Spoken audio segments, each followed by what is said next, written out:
Guys, there's a ton of gear that is available in Final Fantasy Brave Exvius that are both TMRs and Super TMRs, but whether you're a new player, a returning player, or a mid-tier player, or even maybe an expert player, maybe you've been around a long time, there's a ton of gear that's in the game for you guys to go and get, and I'm going to be listing off the top 10 pieces of gear that you can go and get in the game for free here, guys. So let's go over it right now. Let's head into the top 10 pieces of gear you can go out and get and collect in Final Fantasy Brave Exvius. Now, the first one's going to be the easiest one for you guys to go out and get. This is going to be from the Armor of Oppression Elite. Even if you're a brand new player, you may actually be able to just get a friend unit, a mage, to go in there and just beat this trial for you by themselves. 7-star, very strong friend.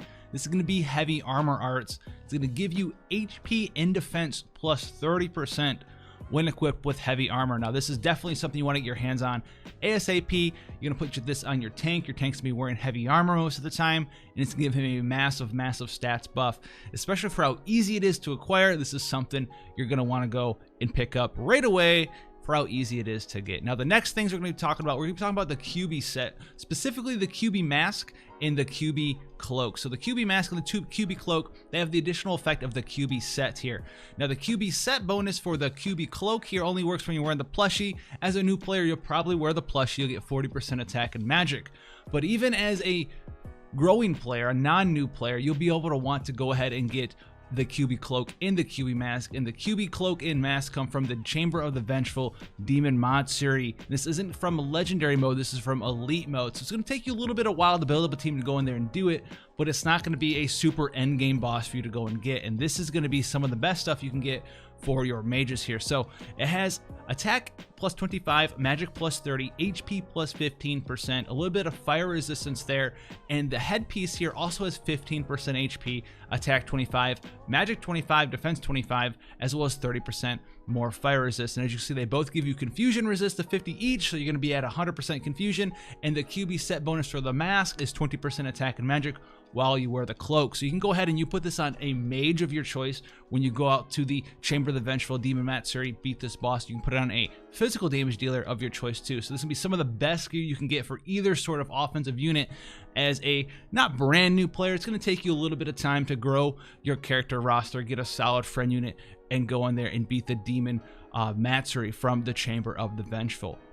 Now, the next thing we're going to talk about is from the Empress Supreme Elite. This is going to take a while for you guys to go out there and get, but magic percent, 60% magic when equipped with the rod is very valuable for a lot of mages out there, especially if you're not decked out in all the latest TMRs and Super TMRs. This is from the Elite version of the Empress Supreme. This puts you up against Morgana, who is a heck of a boss out there. So she's one of the more annoying bosses to beat, but once you can get down there and beat it, you only have to beat it one time. It's not a thing you have to go and farm the Empress Supreme for. You're going to be able to go out there and get it right away, and you'll have access to this. Most mages are going to be using rods, so true dual wield build this works, true double hand build this works, and it's going to be a very nice starting piece of gear because magic plus 60% is actually pretty easy to get with the Scepter of Justice here, and pretty hard to get in other places that aren't Super TMRs and TMRs for as much magic as this does give you. Now, speaking of the Empress Supreme Elite, we have the Empress Supreme non-elite version. We have the Imperial Crown here. This is going to be some really good gear, much like the Kyubi set here with the crown as well as the robe itself here. So the robe is, unlike the Kyubi set, instead of being attack and magic focused, it's magic and spirit focused, which makes your mages or your supports or your healers someone you're going to be wanting to put this set on. It's a very tanky set for being a mage set. It's got 50 defense, 30 magic, 30 spirit, and 15% HP. It also has dark resist and blind resist, and the additional effect here is the set of virtue. So this also has a set bonus, and instead of it being attack and magic, it's magic and spirit. So it's gonna be good for mages as well as healers and other supports on your team there. Now, obviously 40% with the Imperial heals, but once again, just like the Kyubi set, the headpiece combos with the body piece. So you'll still get the 20% magic and the 20% spirit once you decide to not use the accessories anymore, because the accessories, while that set bonus is good for a long time as a new player, 40% of both of the stats, the accessory itself has really poor stats in it, so you'll probably replace that accessory in some form, fashion, or function. But both the robe and the headpiece once again have HP on it, which is amazing, as well as both a magic and spirit of 24 here for the head, as well as some defense on top of that. So the Imperial Crown and robe both coming from the Chamber of Vengeful Empress Supreme.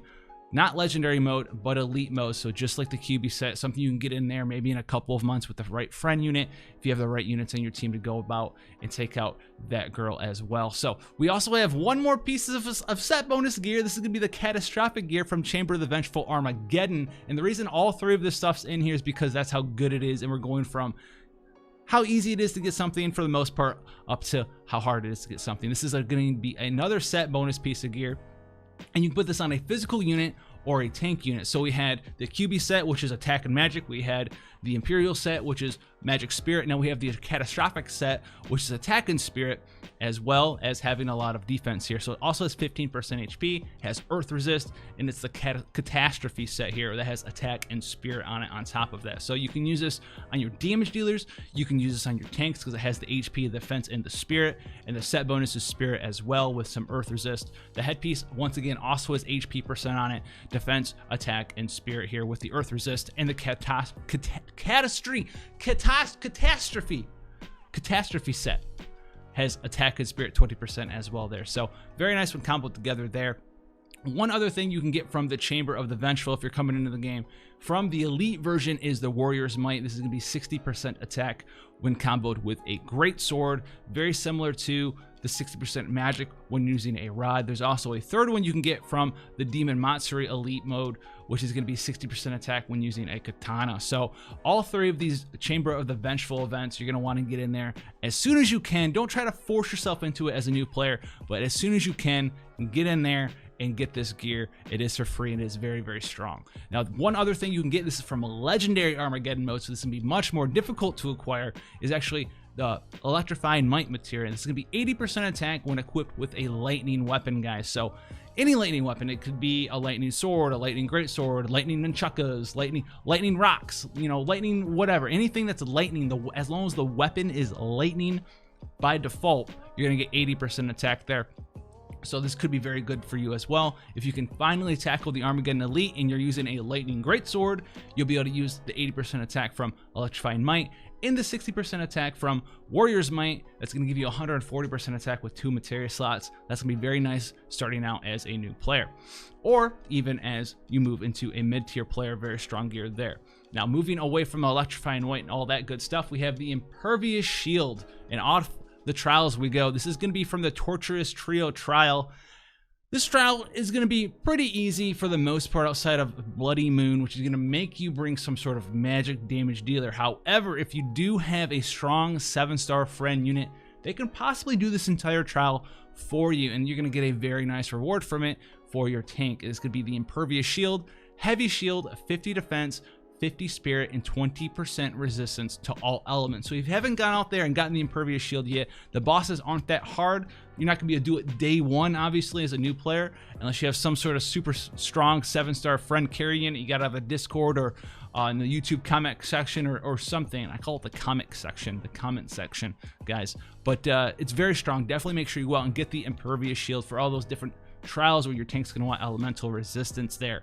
Now, talking about trials, we have the War Goddess's Insignia, and this comes from Asura's Palace, which is something that you can unlock during the 2nd season. It's going to be from Asura the Esper. It's very similar. If you've done Bahamut Isle, you'll have to go unlock Asura through some side quests. You'll unlock her domain, which is Asura's Palace. You'll have to fight a bunch of bosses in different places in her own world, and you can finally challenge Asura herself. And once you beat Asura, you'll get the War Goddess's Insignia, which is going to give you a materia that gives you 30% attack as well as 30% limit burst damage. So if you have one of those characters that does physical damage and wants to use a limit burst for a bunch of damage at the same time, this could be something that you're going to be looking into acquiring from Asura herself. There's a lot of those characters out there, and if you don't have much limit burst damage gear, this is possibly something that you should be looking into going and getting. Now, going away from physical damage for a second, we're going to go to number 1 here, which is going to be Grand Helm. All right, because it's just that good. Now, this is going to be from an Indignant trial. Scorn of the Two-Headed Dragon. Not as hard as it used to be, but it is still one of the harder things to do outside of the legendary modes for the Vengeful trials. this is going to be pretty difficult to acquire. It's going to be one of the more difficult things here, right around where a Sur is, in my opinion. But it's going to be an amazing piece of tanking gear. A lot of you guys out there are probably still using the Grand Helm because of how strong it is here, and it's going to give you the effect of an equipment that gives you 65 defense, nullifies sleep, nullifies silence, nullifies confusion, and has the secondary passive of extremely heavy armor. Extremely heavy armor is going to give you 10% HP and 30% defense if you're equipped with heavy armor. So it's going to give you a lot of defense. It's going to make you immune to 3 different status ailments, and then it's going to give you HP and more defense on top of that. So not the most difficult thing to get your hands onto, but it's definitely going to be more difficult than some of the other stuff we talked about, and you need to go out there and make sure you have the Grand Helm Plus. It's going to last you a long time. Now, I called this number 1 because I kind of cheated for the true number 1s, and that's because these are also some of the harder things to acquire, and you're either going to want to use one or the other one. We're going to have Stardust Rod as well as Cross Algalon Arms. These are some of the strongest pieces of free gear in the game if you're using a mage, Stardust Rod. If you're using a physical damage dealer, possibly Cross Algalon Arm. So let's go over Stardust Rod. It's going to be a rod with 167 magic on it with the additional effect of Skyfall. And the most important effect of Skyfall is going to make you do 50% more damage to demons and 75% more damage to undead. So very high magic, this very high killers for demons and undeads. And this is actually from Scorn of the Octopus in the Teacher, which is a headache of a trial for a lot of players out there. I hated doing that trial, but it's still there and it's still good, and you're going to want to get it eventually. If you haven't done Scorn of the Octopus yet and you're a veteran player, you're probably going to want to go out there and get Stardust Rod, because those killers, they do a lot of damage, and demons are one of the most common enemy types in the game. Now we have Cross Algalon Arm as well. This is going to be a 2-handed fist weapon. It's going to be good for a couple of reasons I'll tell you guys here.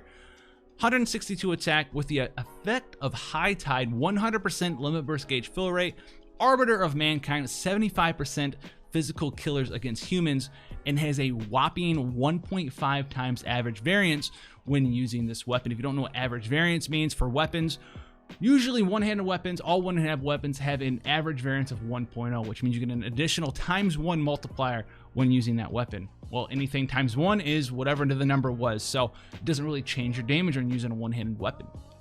Two-handed weapons have a higher than average of 1.0, so generally it's going to be 1.3 for most weapons.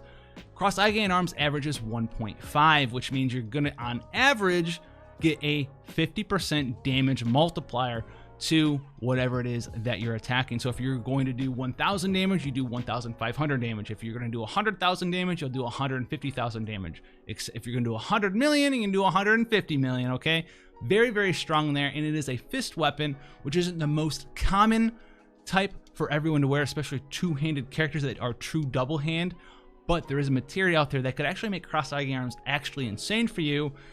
And a lot of you guys out there who got King Rain, Eldor King Rain, have known of the power of Cross Algalon Arm, because there is a nice little 3-star material you can get from a 3-star character, obviously, that allows any character to equip fist weapons. So if you're using a character who can naturally equip fist weapons, who wants to two-hand, this is going to be the weapon for you. If you're using a character who can equip fist weapons but wants to two-hand, this also might be something to look into getting, because not only is demons one of the most common enemy types in the game that Stardust Rod has, but humans are as well. There's an insane number of human enemy types for you guys to go out there and defeat, and this has 75% human killer, and on top of that, it also has that 1.5 average variance, which is higher than the general 1.3 average variance of some other weapon that your character could be using. So you could use that materia slot where you'd normally have like a 50% man-eater, especially in some fights where you're fighting a human. Take that 50% man-eater off, put on equip fist weapon, put on Cross Algalon Arm, and you're going to upgrade that 50% man-eater to 75% man-eater, and then on top of that, you're going to upgrade your average variance from 1.3 to 1.5. So this could be something that could be really good for you. It's going to be dependent on your gear, but it's very, very, very strong in general purpose use. Very, very, very good for a lot of damage dealers out there. And remember, if you're using limit burst damage, it's going to help you fill up your limit burst even faster with that 100% high tide. So all in all, we have the very strong weapons here. We have the Cross Algalon Arm Stardust Rod. We have the Grand Helm for the tanks. We have the limit burst damage attack material, War Goddess's Insignia, Impervious Shield for your tanks again, Electrifying Might, and Warrior's Might for your lightning and your greatsword users. We have the Catastrophic set, the Imperial set, the Scepter of Justice in the Kyubi set, and then let's not forget, we'll put it all back together with heavy armor arts. That'll go really well with the heavy armor that you're wearing with Grand Helm Plus to trigger Heavy Expert. So pretty good stuff there. If you want to see more stuff like this, guys, you know the channel right here. If you want to see more stuff for Final Fantasy Brave Exvius and other Final Fantasy titles and RPGs, this is where you want to be. Go ahead, hit that subscription button. Thank you guys out there who support the channel, who are becoming the backbone of the support Central Rely just on YouTube, which is the most random thing ever. We can get in there, make the show the way we want it, upgrade it, all of that good stuff, whether it's Patreon, whether it's becoming a YouTube member. You guys are all awesome out there. Thank you for the additional support. Until next time, guys, stay safe out there, and I'll see you in the next one. Take care, guys.